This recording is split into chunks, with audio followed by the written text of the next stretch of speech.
Vou falar um pouquinho de mim aqui. Com 15 anos de idade, eu estou com 68, eu conheci o que é a esquerda, o que esse pessoal tem na cabeça, o que eles podem fazer de fato. Eldorado Paulista. E deixou um rastro de destruição. 6 soldados da Força Pública foram feridos e alguns dias depois ele recebeu um tenente da Polícia Militar que se trocou por uns policiais. E foram libertados os policiais e o tenente foi feito refém nas matas do Vale do Ribeira. E 2, 3 dias depois ele foi com requinte. O corpo dele foi encontrado semanas depois. Então ali eu comecei a conhecer o que era a luta armada. Se esse tenente, por exemplo, tivesse lido na época o mini manual de guerrilha do Carlos Marighella, ele não teria se entregado. Porque no mini manual está escrito lá, nós só matamos oficiais, praças. E o tenente se entregou para libertar uma dezena de praças. Então ali começou eu entender qual o objetivo deles e onde eles chegaram, onde tiveram sucesso. Uma juventude tranquila, com 15 anos de idade. Eu te contando a experiência da gente. Sim. Tá? É muito jovem, não quer acreditar. Às vezes vejo um jovem me criticando, eu falo, o pai dele não era vivo quando eu conhecia o trabalho. E o cara está criticando agora. Mas tem certas coisas, como alguém falou aqui, né? Que se aprende com sofrimento. Sim. Nós temos que aprender com o erro dos outros. E tem certas coisas que quando você perde, é muito difícil recuperá-la. Cuba está desde 59, né, quando o pessoal desceu o Serra Maestra, foi aplaudido pelo povo, né, Fidel Castro, também lá o general Uchoa, que também foi Uchoa. É uma história, não sei se eu posso contar aqui. É isso mesmo, Zé? Exatamente. Vale a pena aqui, porque tem um livro de um coronel que fugiu do regime cubano depois, né, que ele era o 01 da segurança. O que era o Uchoa? O Uchoa desceu, quando eles ganharam o poder, ele ganhou as estrelas de general, ele esteve em Angola com o Raul Castro, tá? E depois de muito tempo, há uns 10 anos ou um pouco mais, descobriram uma rota de drogas que passava por Cuba. E Fidel Castro não queria passar como um narco. Então escolheu o Uchoa, amigo dele, Serra Maestro, amigo do irmão de batalhas em Angola, no frente da FNLA, MPLA e UNITA, era a guerrilha, aliás, de Angola naquela época, e resolveu, então, junto com a justiça que vocês conhecem, né, de Cuba, perfeitamente alinhada com o ditador Fidel Castro, ele foi condenado a morte como aquele, na sua cabeça. E ele urinou até chegar. Quando esse coronel pensou, poxa, se fez isso com o homem de confiança deles, desde Serra Maestro, o que não poderão fazer comigo no futuro, que são o Regis Coronel perto do general Uchoa.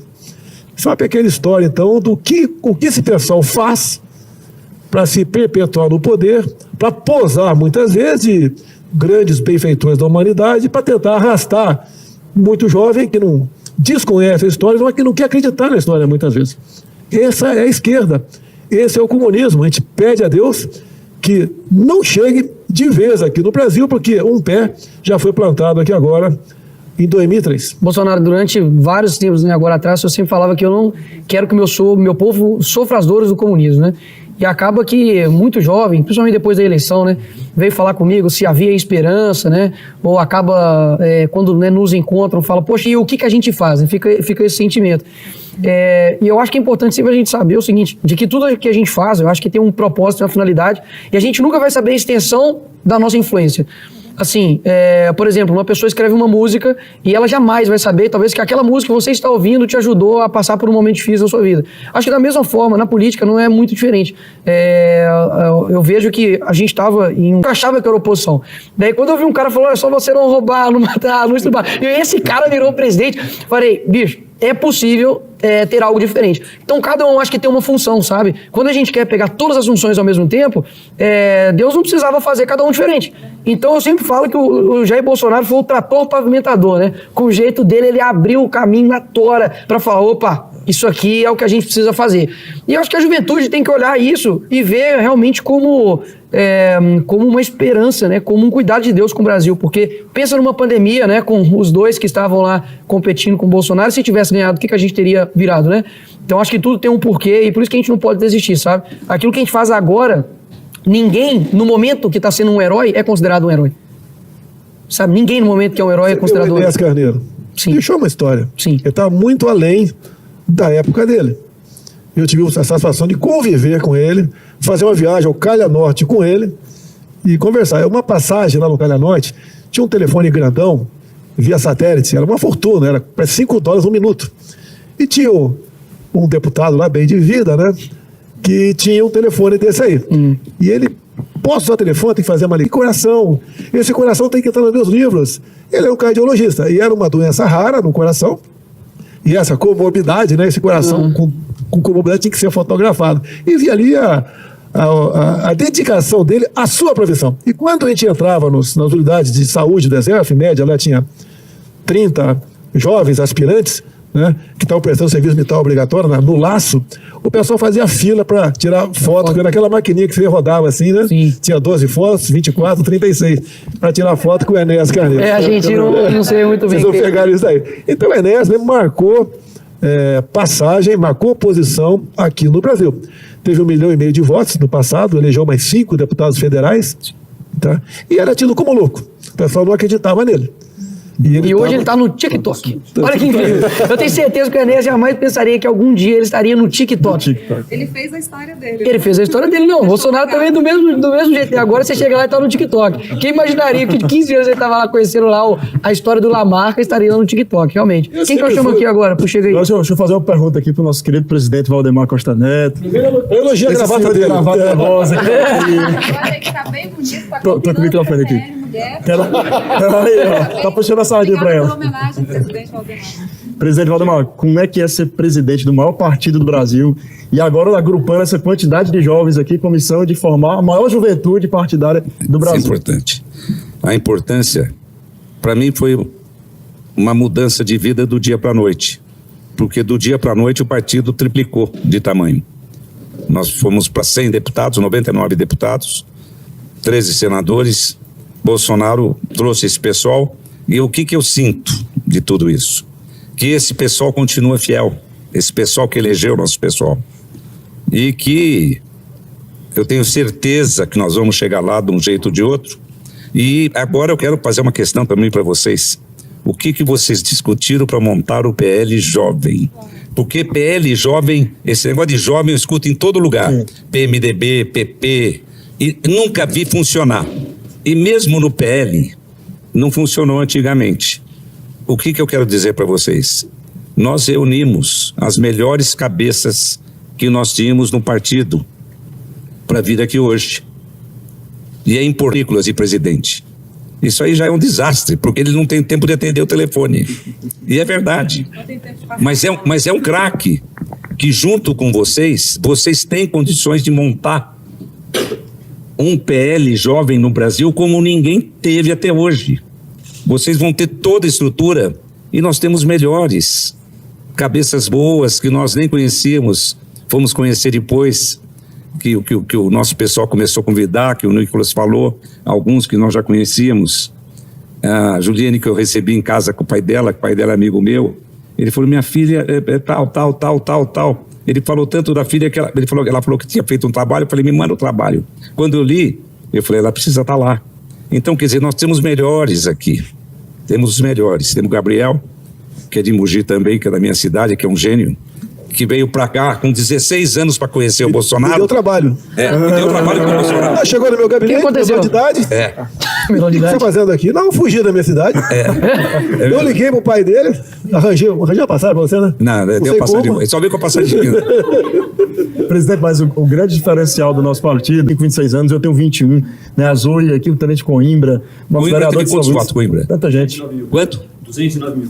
Em Santos, é difícil, lá o povo é esclarecido. Brunão tá aí também, ó. Bruno Engel tá aqui. Ele é ex-Brunão, ele é Ex-Brunão. É 700 o mil. Bruninho agora. Então, O ursinho do Bolsonaro agora. O que é importante para nós, né? As melhores cabeças, vocês têm que pensar, vocês são mais privilegiados porque vocês têm uma expressão muito grande e é desse jeito que nós vamos construir um PL jovem para funcionar. que a coisa muito nisso nas minhas falas, é que eu já tô cansada de ouvir o Nicolas, o Carmelo, eu falo isso brincando, eu já tô cansada, nossos rostos são conhecidos, a gente quer pessoas novas, tem muitos jovens ao redor do Brasil que são muito inteligentes e que não têm o devido reconhecimento, ou devido número de seguidores, né, para falar com mais pessoas, e é por isso que eu quero agora chamar a plateia, eu quero que vocês cheguem aqui com a gente, e quem quiser fazer pergunta, eu dou o microfone para a nossa primeira-dama, para o nosso presidente Valdemar, presidente Bolsonaro. Se algum jovem quiser fazer pergunta, é isso que a gente quer, sabe? Alguém chega aqui no atrair essas pessoas. Da juventude, porque essa juventude ela tem um diferencial, presidente, como eu falei para o senhor. São homens e mulheres que têm princípios, que têm valores, bandeiras conservadoras, e são valores de família. Então vai dar certo, sabe? Aqui eles não são massa de manobra, eles são jovens que têm base. E o PL quer dar continuidade, o PL quer abrir esse caminho para que vocês possam nos ajudar a construir uma juventude que realmente vai fazer a diferença para o nosso país. Nós precisamos de vocês em cada canto, em cada estado. Nós precisamos que vocês continuem fortes, resilientes, porque não é fácil. A gente estava conversando, são do outro lado, são de esquerda. E a gente fica lutando ali na contramão todos os dias. Então que vocês não baixem a cabeça, que vocês sejam fortes, que vocês reconheçam o valor que vocês têm, porque vocês são instrumentos para abençoar uma geração. E a gente precisa do trabalho de vocês. E o PL é o partido que cuida também dos jovens, é o PL dos jovens. E a gente quer criar essa grande rede, sabe? Que daqui a pouco vocês não fiquem mais cansados de nos ouvir, mas que tenham outros Nicolas, outras Zoes. Exatamente. Sabe? Então a gente quer trazer, então nós contamos com vocês. Vocês vão ser esses jovens que vão identificar jovens com potencial para estar fazendo diferença nesse momento tão importante e que a nossa nação precisa. Viu? Acho que cada um podia se apresentar. O que você acha? Bom, se apresentar agora rapidinho, cada um. Isso. a nossa Michele vai precisar sair para fazer um post e enquanto isso... Você precisa me denunciar? Enquanto isso, eu vou passar para a plateia. Bom, eu não sei se é bom dia, boa tarde, boa noite, né? Porque boa tarde ainda. Porque o nosso Oi? Olá, pessoal. Olá, pessoal. Presidente Valdemar, eu acho que é muito importante ressaltar através do exemplo. Olha o exemplo do presidente Bolsonaro. Quantos líderes tem aqui formados? Quantos jovens tem aqui que servem de exemplo para outros jovens, presidente Valdemar? A gente tem o Nicolas, que é o nosso fenômeno no país, o Carmelo, a Zoe, o Tenente lá em São Paulo. Pô, é muita gente boa que a gente... Graças ao trabalho de vocês, graças ao trabalho do presidente, graças ao trabalho da senhora, graças ao trabalho do presidente Valdemar. Então é muito importante que a gente puxe essa galera pelo reconhecimento e porque por isso está provado que a gente forma líderes. E que eu não vou nem citar o outro lado, que tá 40 anos, ficou 40 anos no poder, não formou ninguém, né? Então essa é a opinião que eu trago lá do Rio Grande do Sul. Capa Verde, seu nome, da onde você é? Eu sou o Capa Verde, José Capa Verde. Eu presido a juventude do PL no Rio Grande do Sul há um pouco mais de 2 anos. E lá a gente tirou a juventude do zero, presidente Valdemar, o senhor conhece o trabalho. E a gente fez mais de 150 comissões. Ano que vem a gente vai chegar em todos os municípios e vamos fazer mais de 100... Raquel novamente, faço vida, sou do Salvador, Bahia. É só, na verdade, uma colocação, porque a Zoe havia falado quando o presidente Bolsonaro se aproximou, falando que, perdemos. Lá na Bahia a gente ficou com essa sensação, nossa, a gente achou que iria, né, porque lá está muito polarizado. Não é verdade que, apesar de ser o reduto da esquerda lá, conheço, né, meus pais são petistas, mas ficou muito polarizado, principalmente com as tias do Zap e as redes sociais. E hoje, depois de tudo que aconteceu, eu vi que foi a melhor coisa que aconteceu. Porque hoje os soteropolitanos estão altamente prejudicados. E hoje eles caíram na própria arapuca deles mesmos, né? De querer apoiar algo que estava prejudicando. E por mais que a gente utilizava nossas redes para poder acordar, olha, a direita está chegando, a direita é uma ideologia que está ali associada com o cristianismo, nossos valores e tudo mais, e os nossos valores foram embora, está na hora de a gente resgatar isso, todo mundo foi embora, perdeu essa esperança. E hoje eu vejo, na verdade, que Deus permitiu isso acontecer para que fortaleça. E hoje a direita está muito mais forte do que antes. As pessoas hoje reconhecem quem é que tanto nos escravizou, né? Tipo, mais de 1 milhão de pessoas foram excluídas do Bolsa Família. As pessoas lá estão desesperadas. Então, o que eu acredito, assim, nessa esperança, o que vai nos ajudar mais ainda, acima de tudo, é por isso que eu faço Vidas, sem nenhum retorno, de acreditar que a visão dessas pessoas tá começando a ficar clara cada vez mais. E eles mesmos estão começando a perceber, né? Era só essa colocação mesmo. Da esperança que existe, principalmente agora. Boa. Tudo bem. Me permite dar uma observação aqui. Se eu comprei um carro da marca X e vive na oficina, você não vai comprar esse carro da marca X para você, certo? A gente vê certos estados, sem querer nominar aqui, que está há 20 anos com a mesma sigla, mesmo partido administrando. E esse estado, por exemplo, tem o maior número de empregados proporcionalmente no Brasil. É sinal que o erro está realmente nessa marca desse administrador. E o pessoal parece que não aprende com isso, insiste no erro, sempre numa nova proposta. Agora vai dar certo. Não vai dar certo. Pau que nasce torto não tem jeito, vai morrer torto. Agora, eu não culpo o eleitor que vota errado, porque ele foi doutrinado a isso desde o grupo, Valdemar, nosso tempo era grupo, o ensino fundamental. E ele é doutrinado. E sempre ensinado a esse jovem, não que o responsável pelo futuro dele é ele, mas ele sempre culpa alguém pelo insucesso desse jovem. Você está mal, porque a culpa é desse cara do outro lado que está bem. É aquela briga da divisão de classe, né? Patrões e empregados. Uma vez estava no avião, né? Essa história de patrão e empregado. Olha, todo mundo é igual. Vamos pegar, tirar o pessoal da cabine lá, vamos botar 2 lá dentro e ver se o avião vai pousar. Não vai pousar. Eu acho que o exemplo que nós passamos aqui, no 2019 a 22, pegando uma pandemia, que ninguém sabia o que era aquilo, ninguém sabia como tratar. Eu sempre preguei para a liberdade, a autonomia do médico e preservar emprego também. Fui massacrado por causa disso. Pegamos depois, uma semana antes de começar a guerra, eu estive na Rússia, conversei com o Putin. Se não é de negociar a vida de fertilizantes para cá, o nosso agronegócio ia para o espaço. E quer o tempo todo alguns falar que a nossa agricultura, o agronegócio não presta. O importante é a agricultura familiar. Primeiro, outra divisão. A agricultura é uma só.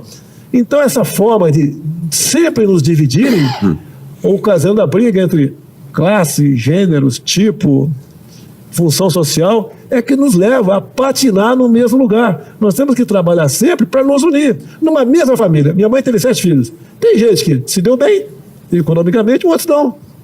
Assim são as famílias brasileiras. Não devemos eleger o responsável pelo nosso insucesso.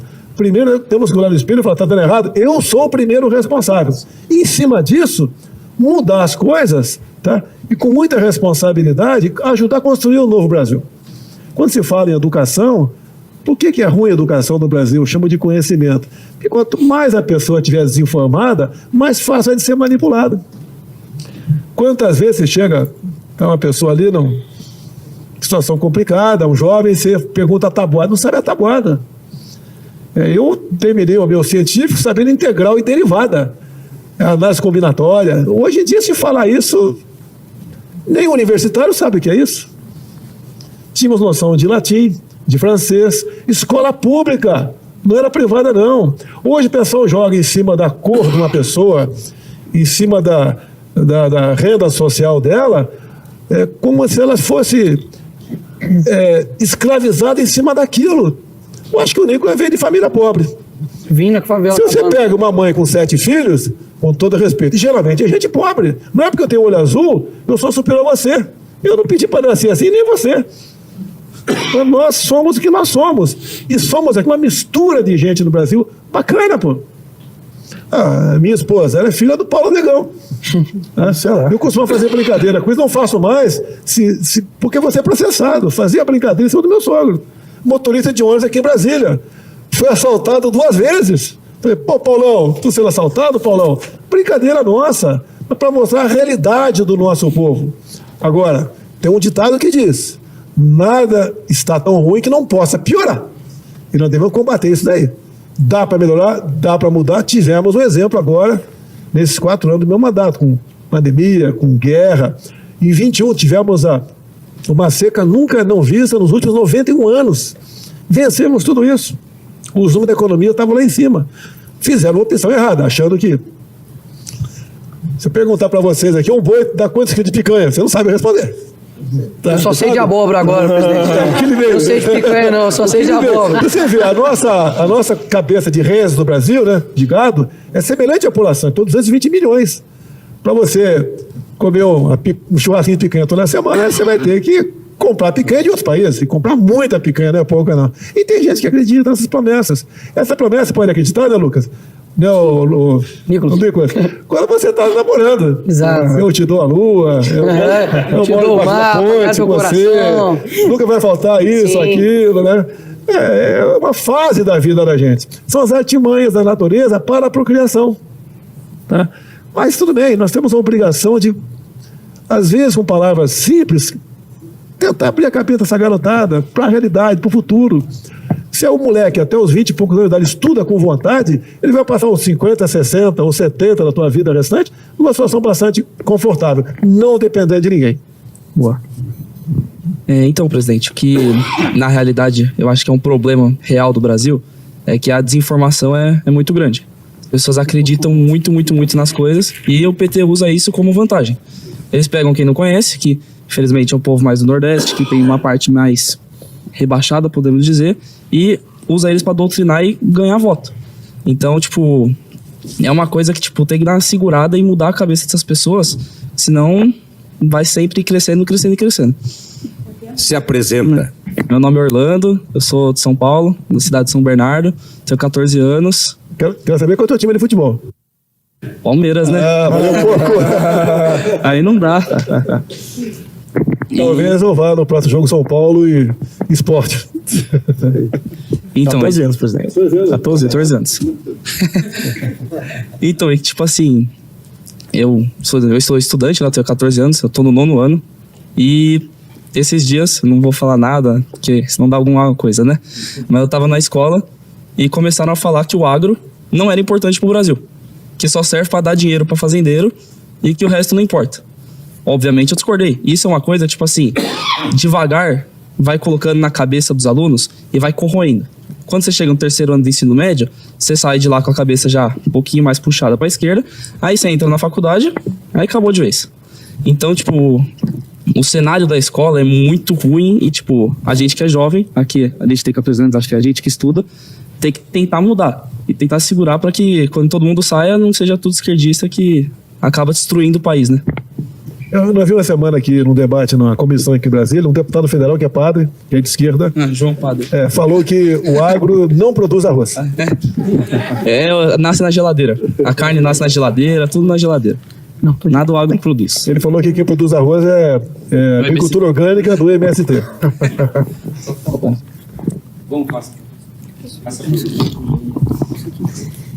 Meu nome é Juliane, eu também tenho 14 anos. Eu sou de Mogi das Cruzes, mas eu moro em São José dos Campos. Eu também sou estudante, como o Orlando. E eu acho muito bom isso que ele colocou sobre essa doutrinação do esquerdismo que é empregado na escola, desde que nós somos pequenos. Eu acho que, principalmente, os professores que se formam em universidades federais, que são predominantemente da esquerda, desde a época da ditadura, né, que eles foram criando os grupos de militância dentro dessas universidades. Eu vejo isso na minha escola mesmo como exemplo. Ano passado, justo na época das eleições, meu professor de história, ele, de uma certa forma, ele não estava tentando empregar totalmente o lado da esquerda, mas eu percebia isso, porque ele fazia isso de um jeito bem sutil. E quando eu percebia que ele estava fazendo isso, obviamente eu rebatia. Tanto que eu quase fui suspensa da escola por causa disso, mas tudo bem, né? Faz parte, pelo menos foi por um bem maior. E eu acho que a gente deveria começar a mudar a educação dentro das escolas. Tudo bem que isso vai ser muito difícil, porque agora a gente está com um governo da oposição, né? Não estamos num governo de direita, então a gente vai ter que esperar um tempo. Então a gente tem que criar soluções para tentar reverter esse esquerdismo de fora das escolas. Muito bem. A deputada mais ampla do país.